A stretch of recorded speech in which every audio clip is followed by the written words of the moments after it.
Forex trading क्या है? क्या आपने कभी सोचा है कि लोग यूएसडी, यूरो या जेबीपी जैसे करेंसीज को ट्रेड करके कैसे पैसे कमाता है?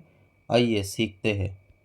फॉरेक्स यानी फॉरेन एक्सचेंज दुनिया का सबसे बड़ा फाइनेंशियल मार्केट है, जहां ट्रेडर्स करेंसीज खरीदता है और बेचता है। ये मार्केट 24 आवर्स वीकली 5 डेज चलता है और दिन का 6 ट्रिलियन से भी ज़्यादा ट्रांजैक्शन होता है। स्टॉक मार्केट का अलग, फॉरेक्स का कोई सेंट्रल एक्सचेंज नहीं होता है।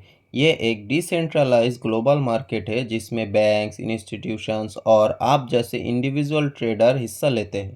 फॉरेक्स में आप करेंसी पेयर ट्रेड करते हैं, जैसे यूरो खरीदना और यूएस डॉलर बेचना, यूरो यूएसडी।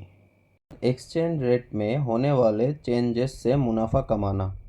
फॉरेक्स तेज़ी से काम करता है, फ्लेक्सिबल भी है और आसानी से एक्सेसिबल है, इसीलिए बिगिनर्स और प्रोफेशनल्स दोनों के लिए पॉपुलर है। Follow for forex basics and strategies. Let's begin your trading journey.